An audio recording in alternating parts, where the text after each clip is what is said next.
আসসালামু আলাইকুম ওয়া রাহমাতুল্লাহি ওয়া বারাকাতুহু। মাশাআল্লাহ, দীর্ঘ সময় ধরে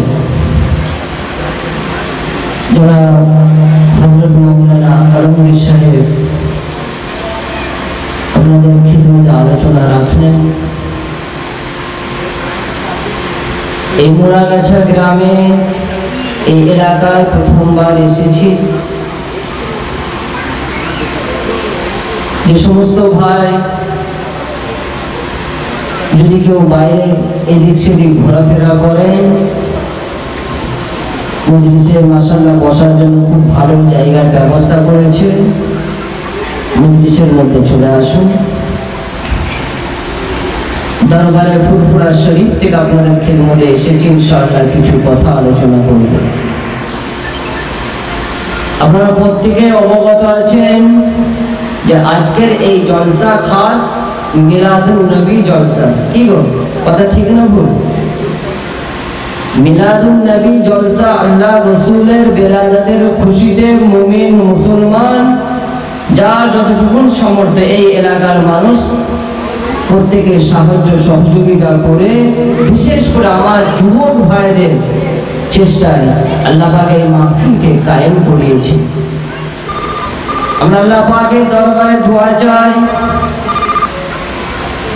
আসসালামু আলাইকুম। দেখেন না জলসে আছি।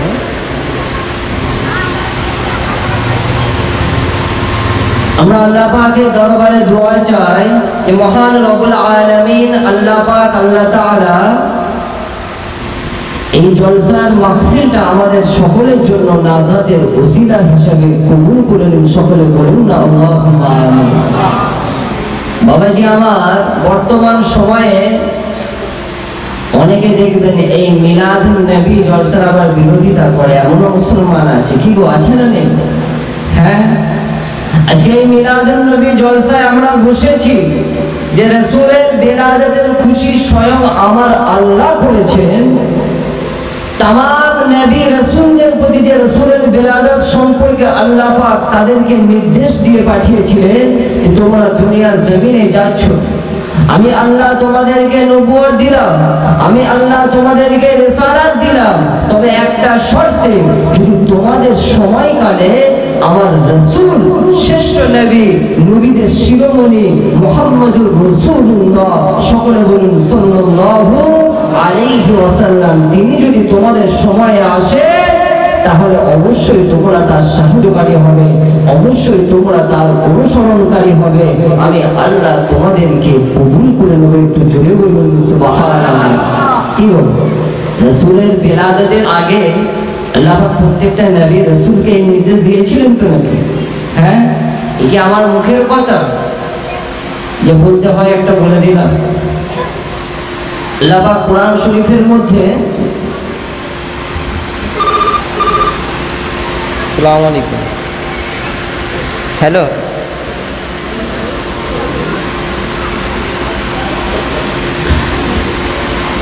এই সকল মহব্বতের সাথে শুরু করুন আল্লাহুম্মা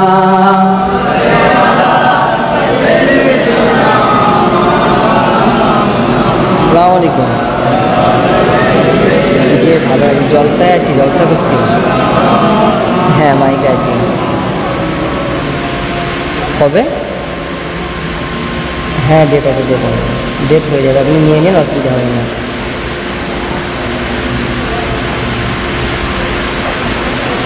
হ্যাঁ, ওই দিন হবে ইনশাআল্লাহ। হ্যাঁ হ্যাঁ, হবে।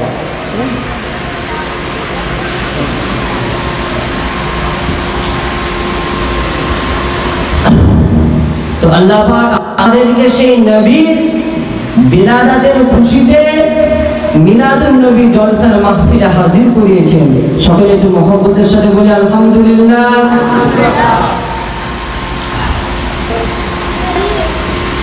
أعوذ بالله من الشيطان الرجيم.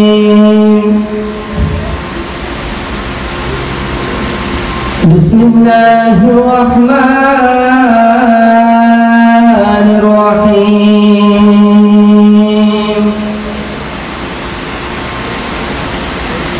الحمد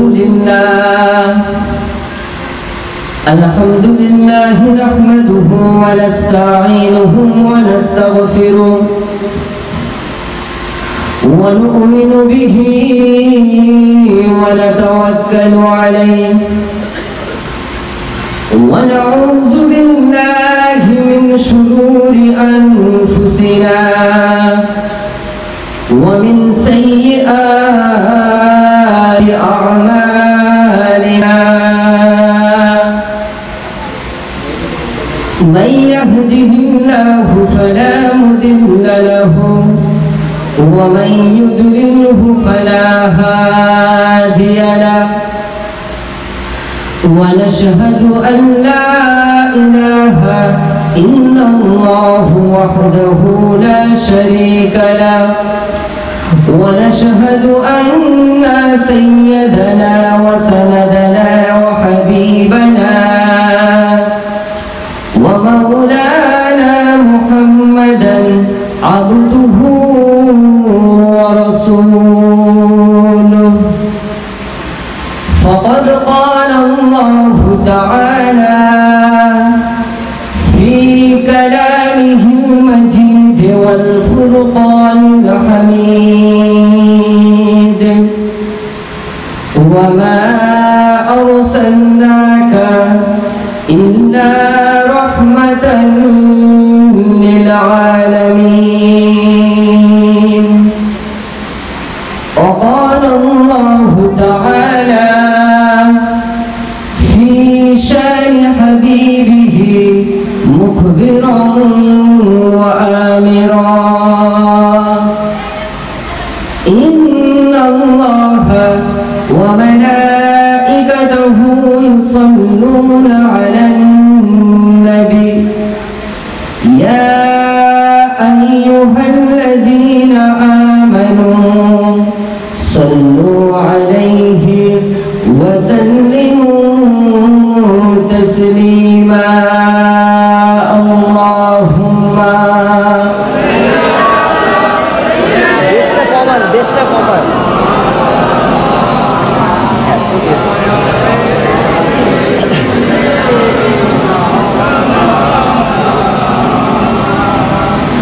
हमने आँखों से देखा हमने आँखों से देखा नहीं है मगर उनकी तस्वीर सीने में मौजूद है जिसने लाकर कलामे इलाही दिया वो मोहम्मद मदीने में मौजूद है अल्लाहुम्मा सल्ली अला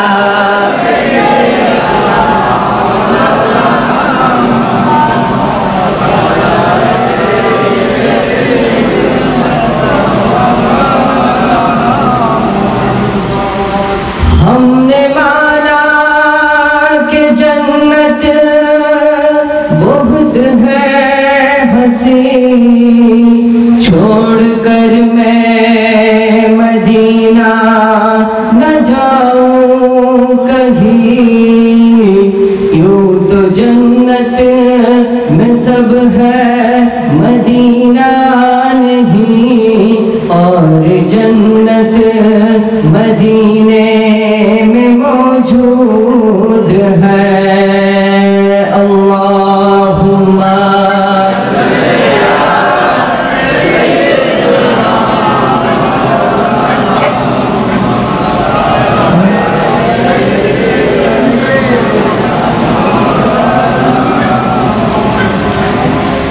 আমার বাবা ছিলেন আল্লাহ পাকের দরবার অসংখ্য শুকরিয়া যে মহান রব্বুল আলামিন আমাকে এবং আপনাদের সকলকে এরকম একটা পাক পবিত্র মিলাদুন নবী জলসার মজলিসে হাজির করেছেন। আল্লাহ পাকের দরবারে শুকরিয়া শুকরিয়া আদায় করার জন্য সকলে মহব্বতের সাথে বলি আলহামদুলিল্লাহ। কি গো বাবাজি, খুশি তো নাকি? মিলাদুন নবী জলসার মজলিসে বসে খুশি না বেজার? আল্লাহ পাক আমাদের প্রত্যেকের হাতকে আল্লাহ পাক কবুল করুন, সকলে বলুন না আল্লাহুম্মা আমিন। আল্লাহ রাসূল আল্লাহর হাবিব হুজুর আমার মসজিদে নববী শরীফের মধ্যে প্রবেশ করছেন, দেখতে পান সাহাবীরা একটা জায়গায় বসে কোনো একটা কথা আলোচনা করছে। আল্লাহ রাসূলকে দেখে তাজিমান প্রত্যেকটা সাহাবী হুজুর আমার দাঁড়িয়ে গেলেন। নবী আমার তাদের সামনে গিয়ে জিজ্ঞাসা করলেন যে বাবা সাহাবীরা তোমরা কি বিষয়ে আলোচনা করছো? আল্লাহ রাসূল জিজ্ঞাসা করছেন। হুজরাত শরীফ থেকে বের হয়ে মসজিদ নববী শরীফের মধ্যে প্রবেশ করে দেখেন যে সাহাবীরা বসে বসে একটা জায়গায় গল্প করছে, আলোচনা করছে। আল্লাহ রাসূলের আগ্রহ হলো আমার আসহাবরা কি বিষয়ে কথা বলে, কি বিষয়ে আলোচনা করে একটু শুনি। আল্লাহ রাসূলকে তখন সাহাবী হুজুর বলেছিল ইয়া রাসূলুল্লাহ ইয়া হাবিবাল্লাহ হুজুর, মসজিদে নববী শরীফে বসে বসে আমরা আল্লাহ পাকের শুকরিয়া আদায় করছি। আল্লাহ রাসূল জিজ্ঞাসা করলেন যে কোন বিষয়ে? আল্লাহ রাসূলের সাহাবীরা তখন বলেছিল হুজুর যে আল্লাহ পাক আপনার উসিলায় আমাদেরকে সত্য দ্বীন দিয়েছে, আল্লাহ পাক আপনার ওসিলায় আমাদেরকে হেদায়েতের রাস্তায় পরিচালিত করেছেন, আল্লাহ পাক আপনার ওসিলায় আমাদেরকে অন্ধকার থেকে আলোয় নিয়ে এসেছেন। তাই মসজিদে বসে বসে আপনার আগমনের আলোচনা এবং আল্লাহর দরবারে এই খুশিতে কৃতজ্ঞতা প্রকাশ করছিলাম। একটু জুড়ে বলুন সুবহানাল্লাহ। সেই রাসূলের আমরা উম্মত হয়েছি। আল্লাহ পাক বড় খুশকিসমত করে এই দুনিয়ার জমিনে আমাকে আপনাকে পাঠিয়েছেন সেই নবীর উম্মত করে, যে নবীর উম্মতের জন্য প্রত্যেকটা নবী রাসূল আল্লাহর দরবারে আরজু পেশ করেছিল আল্লাহ আমাদেরকে নবুয়ত দিতে হবে না, আখিরি জামানার উম্মত করে পাঠান। তো সেই নবীর উম্মত হয়েছে। আমার মায়েরা বোনেরা তারাও বসে আছে, আলোচনা শুনছে। আজকের দিনে একটু ভাবি যে আমরা সেই নবীর আদর্শ অনুযায়ী দুনিয়ার জীবনে কতটা পথ চলছে। এই কথা ঠিক না? রাসূলের উম্মত, আল্লাহ রাসূলের উম্মত করে আল্লাহ আমাকে আপনাকে কোরআনের ঘরে, ইসলামের ঘরে, হেদায়েতের ঘরে পাঠিয়েছেন। কিন্তু আমি আপনি কি সেই পথে পরিচালিত হচ্ছি? যাতে আমরা সঠিক পথটা খুঁজে পাই, যাতে আমরা আবার সেই সঠিক রাস্তায় ফিরে আসি, তার জন্যই তো এই মিলাদুন নবী জলসা করি। অনেকে অনেক কিছু বলে।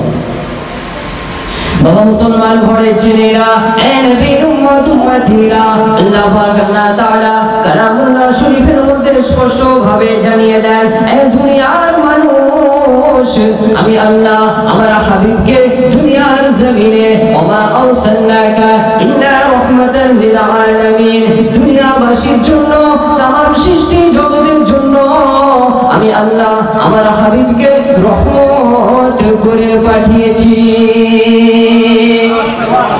আল্লাহ রাসূল আল্লাহর হাবিব কেমন রহমতের নবী, একটু বাবা চিন্তা করে দেখুন। আবু হুরায়রা রাদিয়াল্লাহু তাআলা আনহু থেকে বর্ণিত হাদিস। বাবা আওয়াজটা একটু কমিয়ে দিন, এটা নরমাল করে দিন।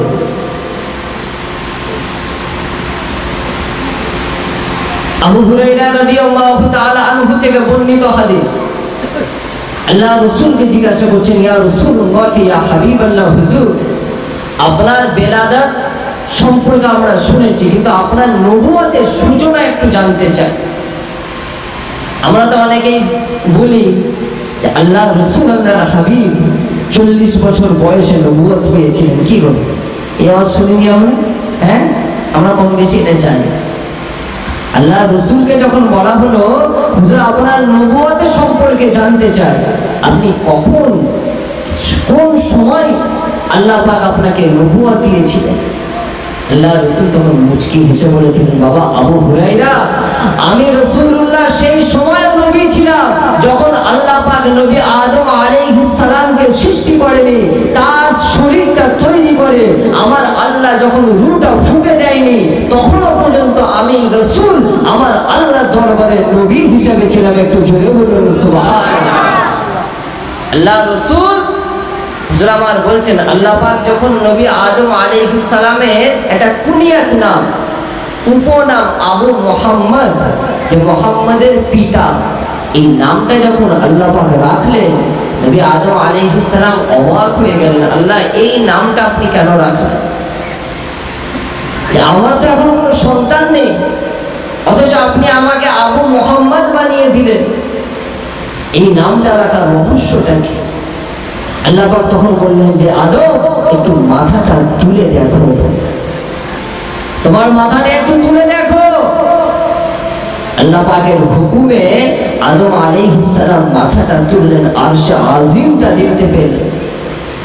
আরশে আজিমের দিকে তাকিয়ে প্রত্যেকটা খাম্বায়, প্রত্যেকটা দেওয়ালে কলেমার বাণী লেখা রয়েছে, লা ইলাহা ইল্লাল্লাহু মুহাম্মাদুর রাসূলুল্লাহ। তিনি যখন এই কথাটা লেখাটা দেখতে পেলেন, আল্লাহ পাকের দরবারে আরজু করলেন যে রব্বুল আলামিন, আল্লাহ আমি বুঝতে পেরেছি এই দুনিয়ার জমিনে আপনার সবথেকে প্রিয় যদি কেউ হয় সেটা হলো মুহাম্মাদুর রাসূলুল্লাহ। একটু জোরে বলুন সুবহানাল্লাহ। আল্লাহ পাক তার রাসূলকে, তার হাবিবকে এই তাম সৃষ্টি জগতের জন্য রহমত করে পাঠিয়েছেন। আর সেই নবীর উম্মত হয়ে এই পৃথিবীর জমিনে আমি আপনি এসেছি, আমার আপনার যে নসিব, এর থেকে বড় আর কিছুই না।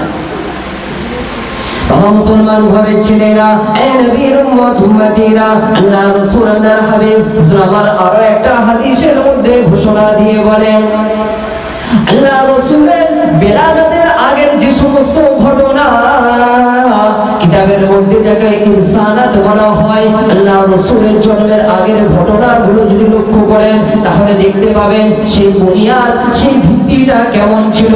আল্লাহ রাসূলের আগমনের আগে আম্মা জান মা আমিনা রাদিয়াল্লাহু তাআলা আনহা বর্ণনা করেন, আমার গর্ভে, আমার পেটে যখন মুহাম্মদুর রাসূলুল্লাহ ছিল, আমি আমিনা স্বপ্ন দেখতে পেতাম, প্রতিটা রাতে স্বপ্ন দেখতাম যে আমাকে লক্ষ্য করে বলে যে মা আমিনা, আপনার গর্ভে আল্লাহর পক্ষ থেকে এমন একটা আমানত রয়েছে, আপনার গর্ভে আল্লাহর পক্ষ থেকে এমন একটা সন্তান রয়েছে যে মানুষটা হবে এই তাম সৃষ্টি জগতের সরদার, যে মানুষটা হবে কুল কায়নাতের সরদার, এবং মুহাম্মদুর রাসূলুল্লাহ। দুনিয়ার জমিনে যার নাম হবে মুহাম্মদ, আর আসমানে যার নাম হবে আহমদ। মা আমিনা, তুমি বড় ভাগ্যবতী, আমার আল্লাহ আপনার গর্ভে তাম সৃষ্টি জাহানের জন্য যাকে রহমত করে পাঠাবেন, আমার আল্লাহ আপনার গর্ভে সেই সন্তান দান করেছে। জোরে হবে না সুবহানাল্লাহ? আমাজান মা আমিনা বলছে যে আমি অদ্ভুত অবস্থা দেখতে পেতাম, আল্লাহ পাক চোখ থেকে পর্দা সরিয়ে দিতে, যে আমি ওই মক্কার কুড়ে ঘরে বসে বসে সিরিয়ার সমস্ত শহরগুলো, সিরিয়ার বড় বড় রাজপ্রাসাদগুলো আমি আমিনা মক্কার জমিনে বসে বসে দেখতে পেতাম। একটু জোরে বলুন সুবহানাল্লাহ। আমার পেট থেকে যে নূর বের হতো, এই নূরের ছটায় সিরিয়া পর্যন্ত আল্লাহ পাক আলোয় আলোকিত করে দিতেন। একটু জোরে বলুন সুবহানাল্লাহ। সেই নূর নবী বিলাদতের খুশিতে আমরা বসেছি, আল্লাহ পাক দেখতে পাচ্ছি যে তার রাসূলের বিলাদতের খুশিতে, তার রাসূলের আগমনের খুশি কারা করে। রাসূলের কথা শুনলে একমাত্র যারা দুশমনের রাসূল তারা ছাড়া কেউ কষ্ট পাবে না। কি করবে? রাসূলের কথা রাতকে রাত হবে আপনার শুনতেই মন চাবে।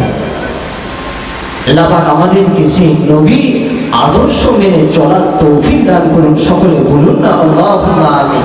এই যে মহব্বতের সাথে দরুদ শরীফ আল্লাহুম্মা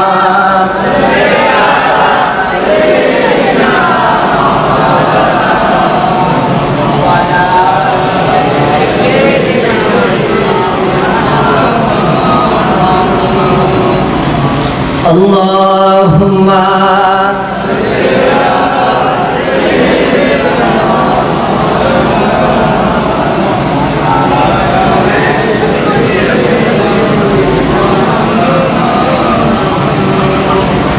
তুমি বাঁচাও, তুমি মারো, অবিরত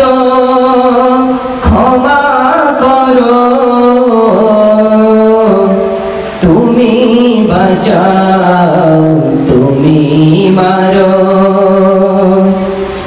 অবিরত ক্ষমা করো ধরার যে জন তাকে ধরো সবই যে তোমার হুকুম আল্লাহ সুবহানাল্লাহ আলহামদুলিল্লাহ লা ইলাহা ইল্লাল্লাহ সুবহানাল্লাহ আল্লাহুম্মা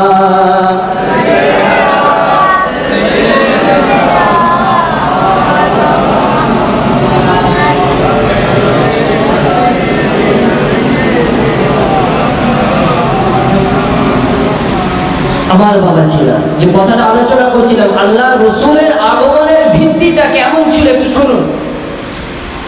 আল্লাহ রসুল হুজুরাবাদ দুনিয়ার জমিনে আসার 400 থেকে 450 বছর আগে তৎকালীন সময়ে আরবের পাশে ইয়ামান দেশে একজন রাজা ছিল যার নাম হচ্ছে তুব্বা। কি নাম বললাম? তুব্বা। আচ্ছা, যারা আমার এখানে বসে আছেন আমার বাবা যে মুরব্বীরা, হয়তো কেউ আছে যে আল্লাহ পাকের কাবা বাইতুল্লাহ শরীফ তাওয়াফ করেছেন, এমন হাজী সাহেব বাবাজি আছে? একটু হাতটা তুলুন। আছে কি এখানে আমার কোনো হাজী সাহেব বাবাজি? আল্লাহ পাকের কাবা বাইতুল্লাহ শরীফ গেছে? তো কাবা শরীফে যারা গেছে বা ছবির মধ্যে যারা দেখেছে, আপনারা প্রত্যেকেই দেখেছেন যে কাবা শরীফে একটা গেলাফ রয়েছে। কি বলুন? হ্যাঁ, আপনারা জানেন এই ইতিহাসের সর্বপ্রথম কাবা ঘরে এই গেলাফটা কে পরিয়েছিল জানেন কি আপনারা? এই সর্বপ্রথম কাবা ঘরের এই গেলাফ, এই চাদরটা পরিয়েছিল ওই বাদশাহ তুব্বা, যিনি হিমার থেকে এসেছিলেন। ইয়ামানের পাশে একটা বড় দেশ, সেইখানকার বাদশাহ। তো উনি যখন লোক নিজের এলাকার মানুষ, সৈন্য সামন্ত সবাইকে নিয়ে যখন কাবা ঘর তাওয়াফ করার জন্য এসেছেন, নিয়ম হচ্ছে দেখবেন অন্য দেশের বাদশাহ বা এখনো আছে নিয়ম যে প্রেসিডেন্ট তারা যখন আসে, দেখবেন আমার দেশে যারা প্রেসিডেন্ট থাকে বা মন্ত্রী থাকে, বড় বড় নেতা, তারা এয়ারপোর্টে গিয়ে তাকে রিসিভ করতে যায়। কি গো, এই প্রোটোকলের নিয়ম আছে তো নাকি? এটা তৎকালীন সময়ে নিয়ম ছিল। এমন নয় যে আমরা এখন আধুনিক হয়ে আমরা সব নিয়ম তৈরি করেছি।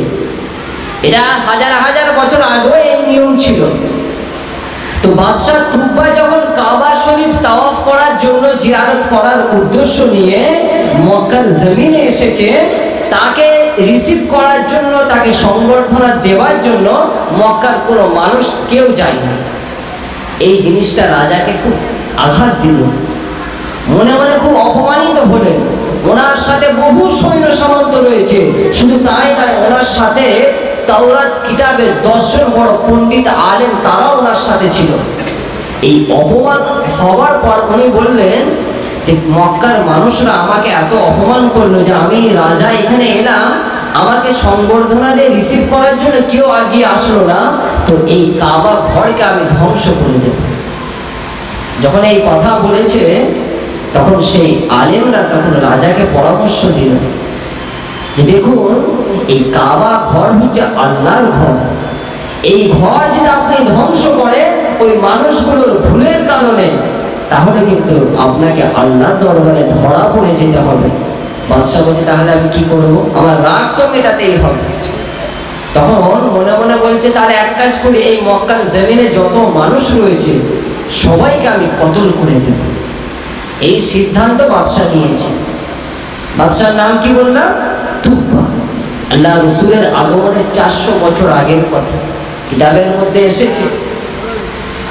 বাবা মুসলমান ঘরের ছেলেরা, এই নবীর উম্মত উম্মতিরা, এই বাদশাহ তুব্বা তখন সৈন্যদের লক্ষ্য করে বলতে লাগে যে মক্কার মানুষগুলো আমাকে এত অপমান করলো, মক্কার মানুষগুলো আমার সাথে খারাপ আচরণ করলো, এই মক্কার মানুষগুলোকে আমি তুব্বা আমার শক্তি দেখাতে চাই, আমি এদেরকে ধ্বংস করে দেব, মক্কার জমিনে একটা মানুষকে বাঁচিয়ে রাখবো না।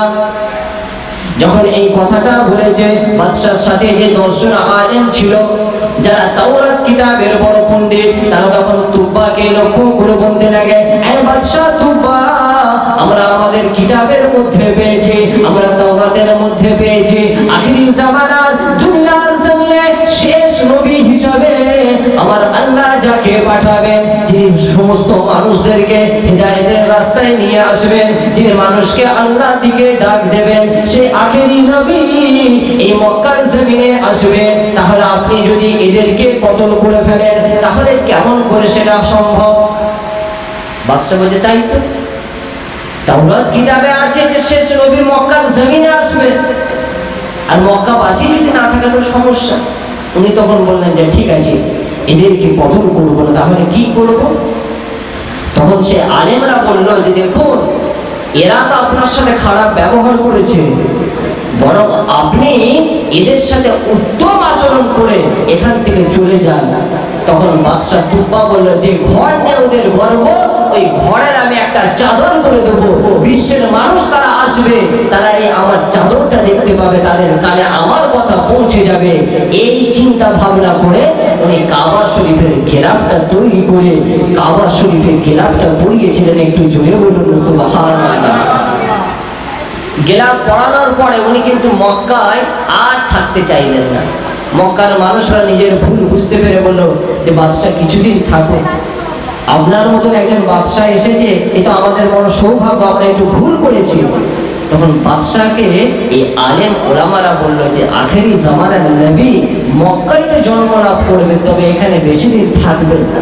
উনি এখান থেকে হিজরত করে বিদায় নিয়ে চলে যাবেন ইয়াসরিবে, মদিনায়।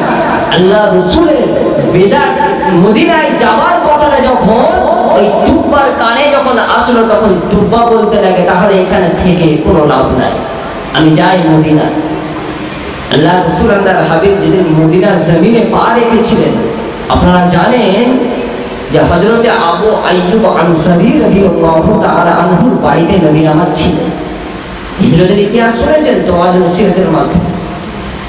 তো কিতাবের মধ্যে পাওয়া যায় আবু আইয়ুব আনসারী স্বয়ং উনি বর্ণনা করছেন যে 400 বছর আগে বাদশা তুব্বা সবাইকে নিয়ে মদিনার জমিনে গেল, যে জায়গায় আজকে বাইতুল্লাহ শরীফ এবং আবু আইয়ুব আনসারী হুজুরের বাড়ি, সেই জায়গাটা উনি কিনে নিলেন। একটু জোরে বলুন সুবহানাল্লাহ। কিনে নিলেন, কিনে নেবার পরে কি করছেন জানেন? উনি একটা সোনার ফলক তৈরি করলেন। সেই সোনার ফলকে উনি স্পষ্ট ভাষায় লিখে দিলেন যে আমি বাদশা তুব্বা আখেরি জামানার নবীর প্রতি ঈমান আনলাম এবং তার কাছে আমি দাবি রাখলাম যেন তিনি কিয়ামতের দিনে এই অধম গুনাহগার তুব্বার জন্য আল্লাহর দরবারে শাফাআত সুপারিশ করেন। এই ফলকে লিখে আবু আইয়ুব আনসারী হুজুরের যারা পূর্বপুরুষ ছিল তাদের হাতে তুলে জায়গাটাও তাদেরকে দান করলেন, ওসিয়ত করে গেলেন, দেখো এই সম্পদ তোমাদেরকে দিলাম, তবে একটা শর্ত, তোমাদের পিঢ়ির পিঢ়ি প্রজন্মের পর প্রজন্ম এই চিঠিটা বহন করবে। যেদিন আখেরি জামানার নবী মক্কা ত্যাগ করে মদিনার জমিনে আসবে, সেদিন তার হাতে এই চিঠিটা তুলে দেবে। একটু জোরে বলুন সুবহানাল্লাহ। আল্লাহ রাসূলের রিসালাতের সাক্ষ্য 400 বছর আগে ওই বাদশা তুব্বা মদিনার মানুষগুলোকে দিয়েছিল। সেই নবীর উম্মত আজকে আমরা বসেছি মিলাদুন নবীর জলসা। বাবা মুসলমান ঘরের ছেলেরা, এ নবীর উম্মত উম্মতিরা, বিশ্ব নবী রাহমাতুল লিল আলামিন হুজুরাবাদ যেদিন মক্কার জমিন ত্যাগ করে মদিনার জমিনে পা দিলেন, মদিনার জমিনে যাওয়ার পর আবু আইয়ুব আনসারী একজন আনসারী সাহাবা, তার সাথে যখন সাক্ষাৎ হলো, তখন সেই তুব্বার পক্ষ থেকে যে চিঠিটা দেওয়া হয়েছিল সমস্ত সাহাবাদের সামনে আল্লাহ রাসূলের হাতে তুলে দেন। নবী আমার চিঠিটা হাতে নিয়ে সাহাবীদের লক্ষ্য করে বলেছিলেন, ও বাবা সাহাবীরা, আমি রাসূলুল্লাহ তোমাদেরকে জানিয়ে দিলাম আমার আল্লাহর দরবারে এই বাদশা তুব্বা যিনি আমার উপরে ঈমান এনেছিলেন, আমার প্রতি বিশ্বাস করেছিলেন, আমার আল্লাহর দরবারে এই তুব্বার এই দাবিখানা, এই দোয়াটা আল্লাহ পাক কবুল করে নিয়েছে। 400 বছর আগে আল্লাহ পাকের দরবারে দোয়া চেয়েছিল আর চিঠি লিখে দিয়েছিল যে আখেরি নবীর হাতে যেন এই চিঠিটা পৌঁছে যায়, তাহলে আমার নাজাত হয়ে যাবে। আল্লাহ রাসূলের বিলাদতের আগে খুব ভালো করে শুনবেন, নবী আমার দুনিয়ার জমিনে যে বছর আগমন হলো তার আগে মক্কার মধ্যে এত খারাপ অবস্থা, অনাবৃষ্টি, দুর্ভিক্ষ, খরা, ফসল হয় না, পশুগুলো না খেতে পেয়ে তাদের পেটে দুধ নাই, মানুষ খেতে পায় না, এরকম পরিস্থিতি। কিন্তু আল্লাহ রাসূলের যেদিন বিলাদত হয়, যে বছর নবী আমার দুনিয়া জমিনে আগমন হলো, কিতাবের মধ্যে এসেছে মক্কার জমিনে আল্লাহ পাক সেই বছরে এত বেশি পানি দান করলেন, বিগত কয়েকশো বছর আল্লাহ পাক অতটা পানি দেননি। একটু জোরে বলুন সুবহানাল্লাহ। চারিদিকে শস্য শ্যামলা হয়ে গেল, মক্কার মানুষের ঘরে ঘরে হাসি, আনন্দ, উৎসব শুরু হয়ে গেল। তার বছরটার নাম দিল যে আনন্দ উৎসবের বছর। সেই বছর মক্কার জমিনে মা আমেনার ঘরে নবীর শিরোমণি রহমতুল লিল আলামিনকে আমার আল্লাহ দুনিয়ার জমিনে পাঠিয়েছিলেন। একটু জোরে বলুন সুবহানাল্লাহ। আল্লাহ রাসূল আল্লাহর হাবিবের দাদা আব্দুল মুত্তালিব হুজুরের সম্পর্কে জানা যায়, হুজুর আমার বলেন, যেদিন আমার বাড়িতে আমার ছেলে আব্দুল্লাহর বিবি মা আমেনার গর্ভে শিশু মুহাম্মাদের আগমনটা হলো, আল্লাহ রাসূলের দাদা আব্দুল মুত্তালিব বলেন, সেই বছর আমি একটা সফরে গিয়েছিলাম ইথিওপিয়া, বর্তমান হাবশায়, যে ইথিওপিয়া দেশ, যেটার নাম ছিল তৎকালীন সময়ে হাবশা। এই হাবশার বাদশা ছিল নোমান বিন কায়েস।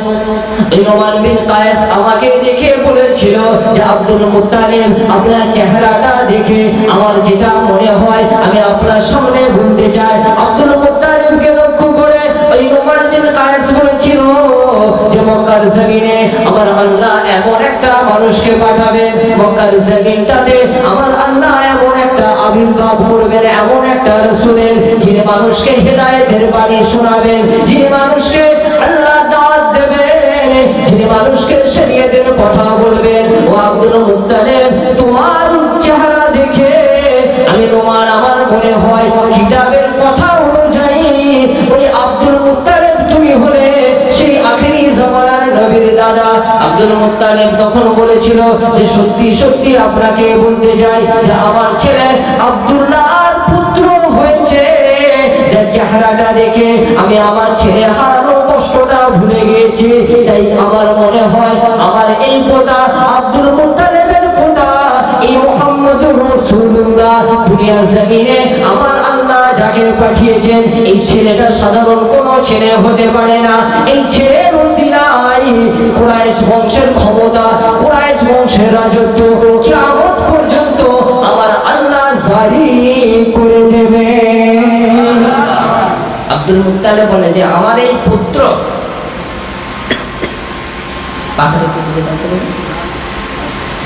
দুনিয়ার জমিনে বড় রহমত হয়ে এসেছে, এই সাধারণ কোনো ছেলে নয়। আর আল্লাহ পাক বললেন যে পৃথিবীর জমিনে যার নাম হবে মুহাম্মদ, আসমানে নাম হবে আহমদ। সেই নবীর বিলাদতের খুশি তাম সৃষ্টি জাহান করেছে। আল্লাহ রাসূল আল্লাহর হাবিব হুজুর আমার বলছেন, প্রত্যেকটা নবীকে আল্লাহ পাক বললেন ওয়াইদ আখাযাল্লাহু মিসাকান নাবিয়্যিন, যে প্রত্যেকটা নবী রাসূলের কাছে আল্লাহ পাক একটা অঙ্গীকার নিয়েছিলেন, একটা শপথ করিয়েছিলেন প্রত্যেকটা নবীকে। ওয়াইদ আখাযাল্লাহু মিসাকান নাবিয়্যিন লামা আতাইতুকুম মিন কিতাবিন ওয়া হিকমা, যে আমি আল্লাহ তোমাদেরকে শপথ করাচ্ছি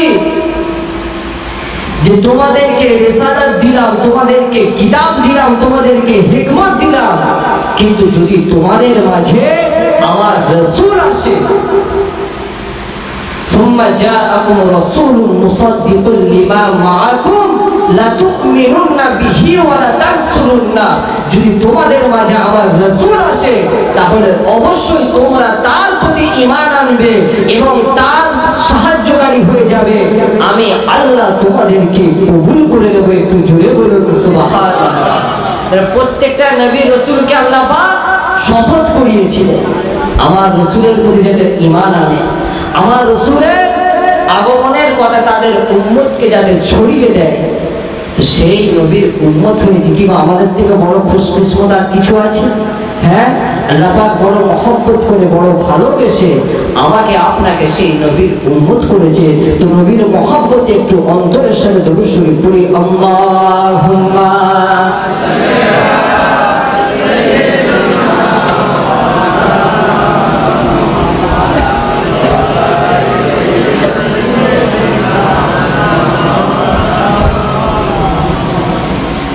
বাবাজি আমার, শুধু নবীকে মহব্বত করি, ভালোবাসি, মুখে দাবি করলে হবে না,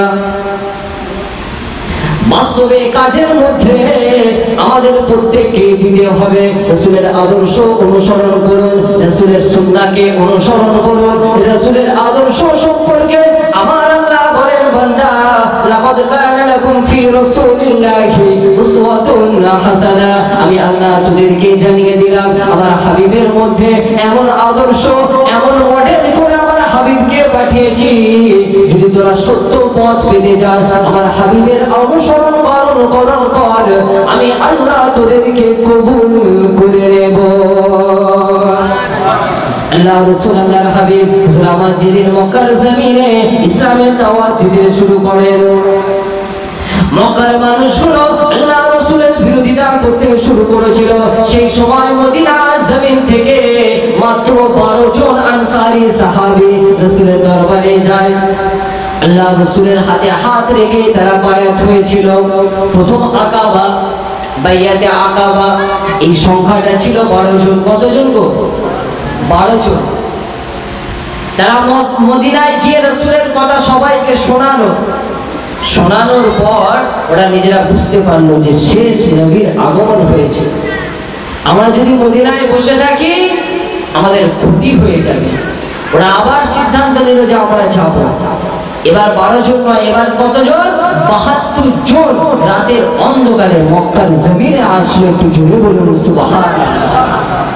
বাইয়াতে আকাবা, এই 72 জনের মধ্যে 70 জন পুরুষ আর 2 জন মহিলা ছিল। 70 জন পুরুষ আর 2 জন মহিলার মধ্যে একজন হচ্ছে উম্মে আম্মারা। আল্লাহ রাসূলকে বড় মহব্বত করতেন, ভালোবাসতেন। আমার মায়েরা, বোনেরা তারাও শুনছে রাসূলের মহব্বত কি জিনিস একটু বোঝার চেষ্টা করুন। আমরা তো মুখে দাবি করি, বাস্তবে কিছুই দেখাতে পারি না। রাসূলের মহব্বতে জলসার মজলিসে যে হুজুর ওয়াজ করবে সে যখন বলে দরুদ শরীফ পড়ুন, তখন আমরা দরুদ শরীফ পড়ি। কিন্তু এমনি দিনে আমাদের মুখ থেকে কতবার দরুদ শরীফ বের হয় গো? কি গো? হ্যাঁ, আমরা বুকে হাত দিয়ে বলতে পারবো যে আমরা নিয়মিত দরুদ শরীফের ওজিফা পড়ি? আমরা পড়ি না। অথচ রাসূলের শাফাআত ছাড়া আমার আপনার কারো নাজাত হবে না। আমলের লড়াই করে, আমলের জোর দেখিয়ে কেউ আল্লাহ জান্নাত পাবো না, এই কথাটা মাথায় ঢুকিয়ে নেন। আপনি হয়তো ভাবছেন যে আমি আমলের জোরে বেরিয়ে যাব, ওই রাস্তা বন্ধ। রাসূলের শাফাআত সুপারিশ ছাড়া কিন্তু আপনার নাজাত হবে না। তো সেই রাসূলের মহব্বত থেকে বাবা দূরে চলে গেলে দুনিয়া এবং আখিরাত দুই জায়গায় ক্ষতি হবে। তো উম্মে আম্মারা রাসূলের হাতে বায়াত হয়েছিল, হওয়ার মতো হয়েছিল। একটু জোরে বলুন সুবহানাল্লাহ। তার সাথে তার মাত্র 16 বছর বয়সী ছেলে হযরতে হুবাইব রাদিয়াল্লাহু তাআলা আনহু, তিনিও রাসূলের হাতে হাত দিয়েছিলেন। আর সেদিন রাসূলের সাথে কে ছিল? আল্লাহ রাসূলের চাচা হযরতে আব্বাস রাদিয়াল্লাহু তাআলা। তিনি তখনও মুসলমান হন। খুব বুঝবেন ব্যাপারটা। মক্কা জমিনে মদিনা থেকে 72 জন রাতের অন্ধকারে লুকিয়ে রাসূলের সাথে সাক্ষাৎ করার জন্য এসেছে। তাদের সাথে আল্লাহ রাসূল রাতের অন্ধকারে দেখা করতে যাচ্ছেন চাচা আব্বাসকে নিয়ে। আল্লাহ রাসূল কিছু বলার আগে হযরতে আব্বাস ওই 72টা লোককে লক্ষ্য করে বলেছিল, দেখো আমার ভাতিজা মুহাম্মদ আমাদের সবথেকে সম্মানীয় মানুষ, তোমরা তাকে তোমাদের এলাকায় নিয়ে যেতে চাচ্ছ, নিয়ে যাও, কোনো আপত্তি নেই, তবে তোমরা অঙ্গীকার করো যদি তোমরা তার বিপদ আপদে সর্ব অবস্থায় যদি তোমরা তার সাথে থাকো তবেই কিন্তু আমার ভাতিজাকে তোমরা নিয়ে যাও, নতুবা সে যেখানে আছে যেমন ভাবে আছে আমাদের ছেলে আমাদের কাছে, তাকে সেইভাবেই থাকতে দাও। মদিনার আনসারী সাহাবীরা সেই সময় হযরত আব্বাসকে লক্ষ্য করে বলেছিল যে আমরা রাসূলকে ভালোবাসি, মহব্বত করি অন্তর থেকে, আমাদের লোক দেখানো কোনো বিষয় নয়। তাই রাসূলের জন্য যে অঙ্গীকার করব জীবন বেঁচে থাকতে, ওই অসিক অঙ্গীকার থেকে এক চুল পরিমাণ কোনোদিন ঘটে যাব না। আল্লাহ রাসূল আল্লাহর হাবিব হুজুর আমার দাঁড়িয়ে তাদেরকে কিছু বলবেন, এমন সময় আসাদ ইবনে জুররা বলে একজন উঠে দাঁড়ালো, হুজুর আমি একটা কথা বলতে চাই। ওই মানুষটা আনসারী ছিল। ওই আনসারী সাহাবা নিজের লোকেদের লক্ষ্য করে আবার বলছে, দেখো আল্লাহ রাসূলকে মেনে নেওয়া অর্থ হলো তামাম আরব এবং আজমের মানুষের সাথে লড়াইয়ের ঘোষণা করে দেওয়া। তোমরা পিছু হতে যাবে না, এখনো সময় আছে। রাসূলের সাথে অঙ্গীকার করে যদি তোমরা পিছু হতে যাও তাহলে দুনিয়া আখিরাতে তোমাদের নষ্ট হয়ে যাবে। আনসারীরা মাথা নিচু করে বলেছিল যে হুজুর আমরা অঙ্গীকার করে জীবন দিয়ে দেব, কিন্তু আপনার পাশ থেকে এক মুহূর্তের জন্য আমরা সরে যাব না। একটু জোরে বলুন সুবহানাল্লাহ। আল্লাহ রাসূল আল্লাহর হাবিব হুজুর আমার সেই সময় ওই ৭২ জন আনসারী সাহাবীদেরকে একটি গাছের তলায় তাদেরকে আল্লাহ রাসূল আল্লাহর হাবিব হুজুর আবার তাদেরকে বায়াত করিয়েছিলেন। ও বাবাজিরা, উম্মে আম্মারা আমার রাসূলকে বড় মহব্বত করতেন, ভালোবাসতেন। উম্মে আম্মারা রাসূলের হাতে সেদিন বায়াত হয়েছিল।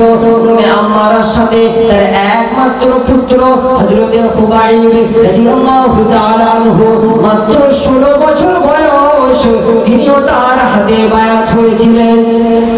কিতাবের মধ্যে পাওয়া যায় উম্মে আম্মারা শহীদ ইন্তেকাল হয়ে যান, তার পুত্র হযরত হুবাইব আল্লাহ রাসূলের দরবারে রাসূলের খেদমতে থাকতে শুরু করেন। এইভাবে অনেকটা সময় পার হয়ে যায়। আল্লাহ রাসূল আল্লাহর হাবিব হুজুর আমার দুনিয়ার জমিন থেকে বিদায় নিয়ে চলে যাওয়ার পর মক্কার জমিনে কিছু মানুষ তারা রাসূলের বিরোধিতা করতে শুরু করে। ইয়ামান দেশ থেকে একটা ভণ্ড নবী বের হয়, নাম শুনেছেন মুসাইলামাতুল কাজ্জাব। এই মানুষটা আর আসাদ ইবনে আনাসি বলে একজন, তুলাইহা বলে একজন, এই তিনজন ওরা তখন বলতে শুরু করলো যে তোমাদের নবী তো দুনিয়া থেকে বিদায় নিয়ে চলে গেছে, এখন আমরা তোমাদের জন্য নবী। মুসাইলামাতুল কাজ্জাব এর বিরুদ্ধে আল্লাহ রাসূলের সাহাবীরা মুখে দাঁড়িয়েছিল, কিন্তু ঘটনা চক্করে উম্মে আম্মারার পুত্র হযরত হুবাইবকে মুসাইলামাতুল কাজ্জাবের দলের লোকেরা গ্রেফতার করে তার দরবারে নিয়ে আসে। রাসূলের হাতে হাত রেখে বায়াত হয়েছিল কবে? আল্লাহ রাসূলের হিজরতের অনেক আগে, হিজরতের পূর্বে ওই যেদিন ৭২ জন রাসূলের হাতে হাত দিয়ে বায়াত হয়েছিল সেদিন এই হুবাইব একজন ছিল। একটু জোরে বলুন সুবহানাল্লাহ। মুসাইলামাতুল কাজ্জাব হযরত হুবাইবকে জিজ্ঞাসা করছে যে তুমি মুহাম্মদুর রাসূলুল্লাহকে আল্লাহ রাসূল বলে সাক্ষ্য দাও, তাকে কি তোমরা রাসূল বলে মানো? মুসাইলামাতুল কাজ্জাবের এই প্রশ্ন ছিল হযরত হুবাইব বলেছিল অবশ্যই বারহাত সত্য, আমি আমার জীবন থাকতে এই কথা কোনোদিন ভুলবো না। আল্লাহ পাক তার রাসূলকে সত্য দ্বীন দিয়ে রিসালাত দিয়ে দুনিয়ার জমিনে পাঠিয়েছেন, আমরা রাসূলের প্রতি ঈমান এনেছি, রাসূলকে অবশ্যই আমরা রাসূল বলে মানি। তখন মুসাইলামাতুল কাজ্জাব বলছে তাহলে আমি তোমাকে বলি যে আমাকে কি তুমি নবী বলে মানো? এই কথা যখন বলে সঙ্গে সঙ্গে হযরত হুবাইব বলেছিল তুমি একজন মিথ্যুক কাজ্জাব, তোমাকে কোনোভাবে নবী বলে মানা সম্ভব নয়, কারণ আমার আল্লাহ তার রাসূলের মাধ্যমে নবুয়তের সিলসিলাকে বন্ধ করেছে। রাসূলের পরে কেউ নবী আসবে না।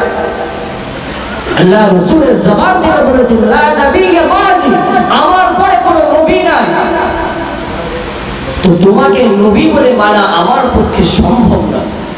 মুসাইলামাতুল কাজ্জাব এই কথাটা শুনে আদেশ করলো হুবাইবের শরীর থেকে একটা অঙ্গকে কেটে ফেলে দেওয়া হোক। বাবা আল্লাহ রাসূল আল্লাহর হাবিবের মহব্বত ভালোবাসাটা কেমন হওয়া উচিত? এ নবীর উম্মতিরা মুসাইলামাতুল কাজ্জাব হযরতে হুবাইবকে একটা করে প্রশ্ন করে, শরীর থেকে একটা অঙ্গ কাটা শুরু হয়, আবার একটা প্রশ্ন করে, আবার একটা অঙ্গ কেটে ফেলে দেওয়া হয়। বারবার জিজ্ঞাসা করে, তো হুবাইব তোর জীবনটা বেঁচে যাবে, তোকে আমি জানি মারবো না, শুধু একটা বারের জন্য আমাকে নবী বলে স্বীকার করে নে, আমাকে রাসূল বলে স্বীকার করে নে। আল্লাহ রাসূলের হাতে সেদিন আকাবাতে যে মানুষগুলো হাত দিয়েছিল তাদের ওয়াদাটা কতটা সত্য ছিল, তাদের অঙ্গীকার কতটা সত্য ছিল। তারা দুনিয়ার জমিনে জীবন দিয়ে দিয়েছে, কিন্তু রাসূলের জন্য মহব্বত ভালোবাসা তাদের কমে যায়নি, ইমানের সওদা করেনি। হুবাইব হুজুর আমার সেই সময় বলেছিলেন, এ মুসাইলামাতুল কাজ্জাব তুই জেনে রাখ, আমার শরীরে তো আল্লাহ একটা মাত্র জান দিয়েছে, তুই আমাকে কতল করে দিবি, আমাকে শহীদ করে দিবি, আমার জান চলে যাবে। তুই ভালো করে জেনে রাখ, যদি আমার আল্লাহ আমার শরীরে একটা জানের জায়গায় 1000টা জান আমার শরীরের মধ্যে দিত, আর একটা একটা করে জান রাসূলের জন্য কুরবান হয়ে যেত, তারপরেও আমি তোকে নবী বলে স্বীকার করতাম না। মুসাইলামাতুল কাজ্জাব তুই জেনে রাখ, দুনিয়ার জমিন থেকে বিদায় নিয়ে চলে যাব, রিসালাতের উপর সামান্য পরিমাণ আঘাত আসবে, আমি রাসূলের সাহাবী সেটা সহ্য করতে পারবো না। জোরে হবে না সুবহানাল্লাহ? যে জীবন চলে যাবে, একটা তো জান, যদি আল্লাহ একটা জায়গায় 1000টা জান দিত, আর একটা একটা করে জান আমার রাসূলের জন্য কুরবান হয়ে যেত, তথাপি কোনো কষ্ট নাই। কিন্তু রাসূলের রিসালাতের উপর প্রশ্ন, এটা কোনো অবস্থায় আমরা বরদাস্ত করব না। আজও সেই রকম কিছু মানুষ রয়েছে জজবা, তাদের সামনে যদি রাসূলের রিসালাত সম্পর্কে, রাসূলের সম্পর্কে যদি কোনো কটূক্তি করে, তারা কিন্তু সহ্য করতে পারে। আবার কিছু কিছু আছে যারা রাসূলের বিরোধিতা করে, তাদের সাথে আবার গা ঘষে চলে, কি আছে না নেই? হ্যাঁ, আল্লাহ পাক বললেন, কুল ইন কুনতুম তুহিব্বুনাল্লাহ ফাত্তাবিউনি ইউহিব্বুকুমুল্লাহু ওয়া ইয়াগফির লাকুম যুনুবাকুম। এই দুনিয়ার মানুষ, আপনার আল্লাহ রাসূলকে বলে আপনি দুনিয়ার মানুষকে জানিয়ে দিন, কুল ইন কুনতুম তুহিব্বুনাল্লাহ, যে যদি তোমরা আল্লাহকে ভালোবাসো, আল্লাহর ভালোবাসা যদি পেতে চাও, নিজেকে বলো যে আমি আল্লাহকে ভালোবাসি, এই দাবি যদি তোমরা করো, তাহলে তোমরা শোনো, ফাত্তাবিউনি, আমার রাসূলের অনুসরণ করো, ইতাআত করো, রাসূলকে মহব্বত করো, ভালোবাসো, আমি আল্লাহ তোমাদেরকে মহব্বত করব, ভালোবাসবো। একটু জোরে বলুন সুবহানাল্লাহ। আল্লাহর ভালোবাসা পেতে গেলে কার ভালোবাসা দরকার? এটা আওয়াজ দিয়ে বলুন না বাবাজি। রাসূলের মহব্বত ভালোবাসা দরকার যদি আল্লাহকে পেতে চান। রাসূলকে বাদ দিয়ে আপনি কিন্তু খোদা পাবেন না। আর রাসূলের মহব্বত ভালোবাসা যাতে বৃদ্ধি হয়, সেই জন্যই তো এই মিলাদুন নবী জলসাগুলো ছেলেরা বাবাজিরা করে থাকে। বাংলার অলিতে গলিতে এই মিলাদুন নবী জলসার উদ্দেশ্য হচ্ছে এটা, আমাদের অন্তরে রাসূলের মহব্বতটা পয়দা করা, রাসূলের ভালোবাসা আমাদের কণ্ঠে যাতে জেগে ওঠে, সেই জন্যই তো জলসাগুলো। আল্লাহ পাক কবুল করুন, সকলে বলুন না আল্লাহুম্মা আমিন। এই মহব্বতের সাথে দরুদ শরীফ আল্লাহুম্মা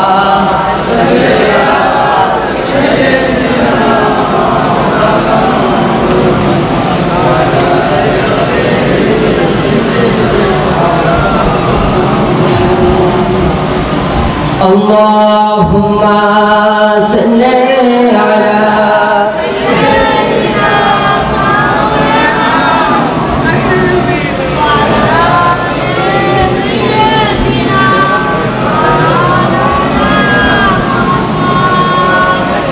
पंजोधी नबी को अपना दीदार, पंजोधी नबी जी अपना दीदार, मौतेर कष्ट होबे ना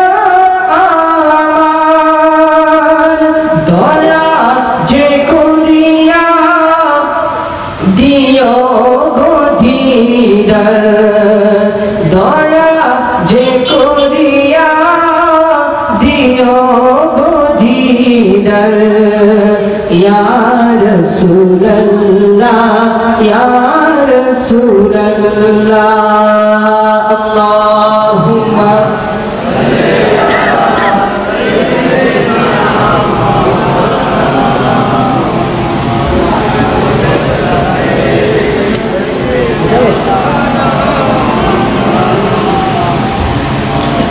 আমার বাবা ছিল তো অন্তরে রাসূলের মহব্বত তৈরি করুন, ভালোবাসা তৈরি করুন। দুনিয়া আখিরাত উভয় জগতে আল্লাহ আপনার সম্মান মর্যাদা আমার আল্লাহ বাড়িয়ে দেবেন। একটু জোরে বলুন সুবহানাল্লাহ। আল্লাহ রাসূল আল্লাহর হাবিব হুজুর আমার হুনাইনের যুদ্ধের এই যুদ্ধ আল্লাহ রাসূলের দুনিয়ার জিন্দেগিতে যে সব থেকে বড় ঘটনা ছিল মক্কা বিজয়। এই মক্কা বিজয়ের পরে এই ঘটনা ঘটেছিল, এই হুনাইনের যুদ্ধ। মামা সাহেব আছে আল্লাহ রাসূল আল্লাহর হাবিব বদরের প্রান্তরে লড়াই করলেন কাদের সাথে? মক্কার কুরাইশদের সাথে, চেনা শত্রু। উহুদের প্রান্ত তারা সেরা কুরাইশ, খন্দকের যুদ্ধ কুরাইশদের সাথে। হুদায়বিয়া সন্ধির পর আল্লাহ পাক ফাতে মক্কা দান করলেন। কিন্তু যেদিন মক্কা বিজয় হলো এর ঠিক পরে এই হাওয়াজিন বলে একটা গোত্র ছিল। এই হাওয়াজিন গোত্রের লিডার মালিক ইবনে আওফ সে যখন দেখলো যে মদিনাতে এতদিন রাসূলের হাতেই ছিল, আর এখন মক্কা যদি রাসূলুল্লাহর হাতে চলে যায় তো মক্কা মদিনার ক্ষমতা পাওয়ার পর এবার হয়তো আরবের বাকি অঞ্চলগুলো আল্লাহ রাসূল দখল করে নেবে। এই চিন্তা ভাবনা করে ওর পাশাপাশি যত পুত্র ছিল তাদেরকে জড়ো করলো। কিতাবের মধ্যে পাওয়া যায় কম বেশি 50 থেকে 60,000 সৈন্য একত্রিত করলো। শুধু তাই নয়, মানুষটা এতটা নিষ্ঠুর ছিল, এই একটা নতুন পদ্ধতি নতুন পলিসি তৈরি করলো যুদ্ধের জন্য, যে যুদ্ধের ময়দানে যত সৈন্য এসেছে তাদের সাথে সাথে তাদের বউ, তাদের ছেলে মেয়ে, তাদের বাড়িতে ছাগল গরু ভেড়া যা আছে সব কিছু নিয়ে যুদ্ধের ময়দানে হাজির। বয়স্ক কিছু মানুষ তারা বলছে এ কি, এরকম ভাবে তো আগে কোনোদিন যুদ্ধ হয়নি, এ তুমি নতুন কি পদ্ধতি আবিষ্কার করলে? হ্যাঁ, যুদ্ধের ময়দানে বাচ্চা বাচ্চা ছেলের কান্না, হ্যাঁ ভেড়া ডাকছে, দুম্বা ডাকছে, ঘোড়া দৌড়ে পালিয়ে যাচ্ছে, এ কি অবস্থা? মালিক ইবনে আওফ এত নিষ্ঠুর মানুষ ছিল, ও বললো যে দেখো আমি এদের ছেলে বউ ধন সম্পদ সব কিছু যুদ্ধের ময়দানে নিয়ে এসেছি এই কারণে যাতে ধন সম্পদ পরিবারের কথা ভেবে যুদ্ধের ময়দান ছেড়ে যাতে এরা পালিয়ে যেতে না পারে। এদের সব কিছু তো এখানে, পালিয়ে যাবে কোথায়? পুরো প্রস্তুতি নিয়েছে। আল্লাহ রাসূল হুজুর আমার হায়াতের জিন্দেগিতে কোনোদিন নিজে থেকে আক্রমণ কোন যুদ্ধে রাসূলুল্লাহ করেন। প্রত্যেকটা যুদ্ধ হয়েছিল সামনের প্রতিপক্ষকে সামাল দেওয়ার জন্য, তারা যখন আক্রমণ করার জন্য আগিয়ে এসেছে বাধ্য হয়ে রাসূলুল্লাহ সাহাবীদেরকে নিয়ে তাদের মোকাবেলা করেছিলেন। এমন একটা ইতিহাসের যুদ্ধ দেখাতে পারবেন না যে আল্লাহ রাসূল স্বতঃস্ফূর্তভাবে তাদেরকে আক্রমণ করার জন্য বেরিয়েছে। তো এই অবস্থা শুনে রাসূলুল্লাহ তখন মক্কার জমিনে আছে। আল্লাহ রাসূলের সাথে মক্কা বিজয়ের দিনে 10,000 যে সাহাবী ছিল তারাও ছিল, আর মক্কাতে 2,000 মুসলমান হয়েছে। এই মোট 12,000 মতো সাহাবীদের নিয়ে আল্লাহ রাসূল হুনাইনের প্রান্তরে পৌঁছে গেলেন। এই বড় লম্বা ঘটনা, খুব সংক্ষেপে বলি। আল্লাহ পাকের হুকুম, আল্লাহ পাক মুমিনদের অন্তরে প্রশান্তি দান করলেন। সুম্মা আনজালাল্লাহু সাকিনাতাহু আলা রাসূলিহি ওয়া আলাল মুমিনিনা ওয়া আনজালা জুনুদান লাম তারাউহা। আল্লাহ পাক এই যুদ্ধেও যেমন বদরের যুদ্ধে আল্লাহ পাক সাহায্য করেছিলেন গায়েবী ভাবে ফেরেশতা দিয়ে, এই হুনাইনের যুদ্ধেও আমার আল্লাহ গায়েবী ভাবে ফেরেশতা দিয়ে রাসূলুল্লাহকে মদদ করেছিলেন। একটু জোরে বলুন সুবহানাল্লাহ। তো যুদ্ধ শেষ হয়ে গেল, অনেক গনিমতের মাল পাওয়া গেছে। এই গনিমতের মাল আল্লাহ রাসূল কি করলেন? এই যারা নতুন মুসলমান হয়েছে মক্কার জমিনে, এই 2,000 এই নব মুসলিম এদেরকে আল্লাহ রাসূল গনিমতের মালগুলো বন্টন করে দিলেন। সবটা এদেরকে দিলেন, মদিনার আনসারীদেরকে কিছুই দিলেন না। মদিনার আনসারীদের মনে একটু দুঃখ লাগলো। ওদের মধ্যে কেউ কেউ বলতে শুরু করলো যে আল্লাহ রাসূল তো এখন নিজের মানুষদের পেয়ে গেছে, আল্লাহ রাসূল নিজের মানুষদের পেয়ে গেছে, তাই হয়তো আমাদের ভুলে গেছে, আর আমাদের কথা রাসূলের খেয়াল না। কারণ এখন তো মক্কার মানুষ রাসূলকে রাসূল বলে মেনে নিয়েছে, এখন তো দুশমনী আর নাই, তাই হয়তো আল্লাহ রাসূল তাদেরকে সবকিছু দিলেন আর আমাদের কথা একদম ভুলে গেলেন। আল্লাহ রাসূলের কানে কথাটা আসে। আনসারী সাহাবা উবাদা ইবনে সামিতকে রাসূলুল্লাহ ডাক দিলেন, বাবা উবাদা, এটা কি সত্য যে তোমাদের মধ্যে কিছু কিছু মানুষ এই রকম কথা বলছে যে রাসূলুল্লাহ নিজের মানুষদের প্রতি পক্ষপাত করেছে? উবাদা ইবনে সামিত মাথাটা নিচু করে বলে, হুজুর, কিছু কিছু মানুষ এই কথা বলছে।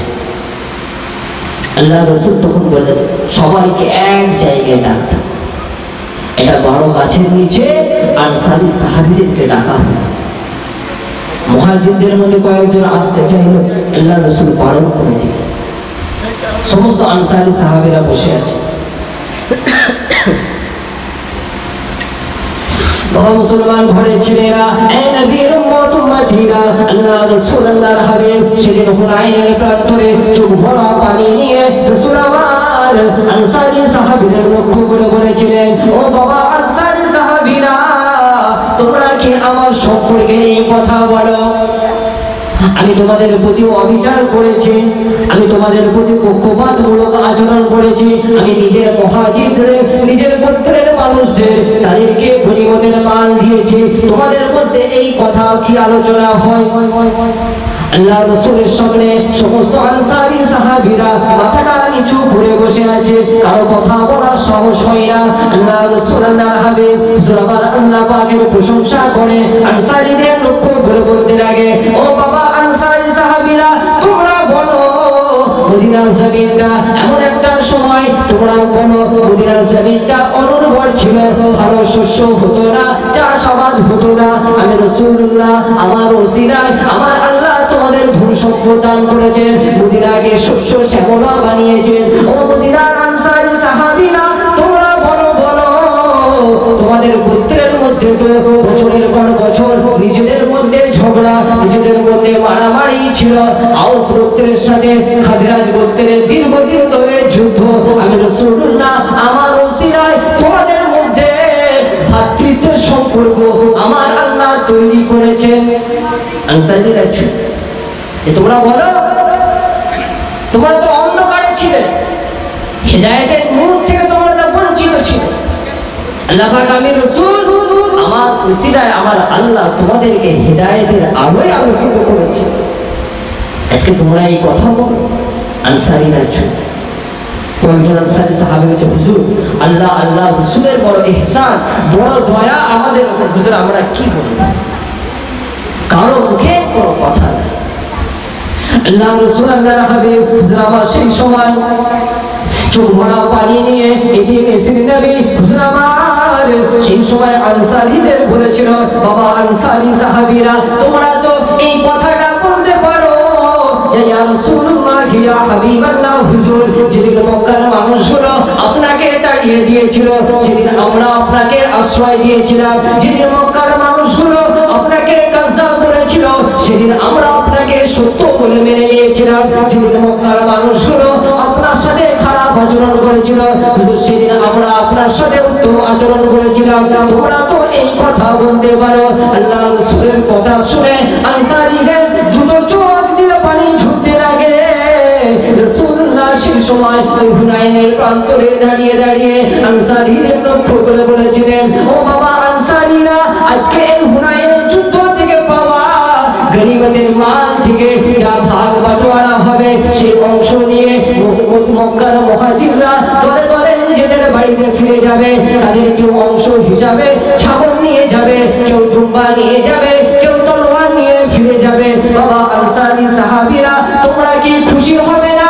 তারা তো তাদের ধন সম্পদ নিয়ে বাড়ি ফিরে যাবে, আর তোমরা তোমাদের অংশ হিসাবে তোমরা তোমাদের বাড়িতে আমি রাসূল আমাকে সাথে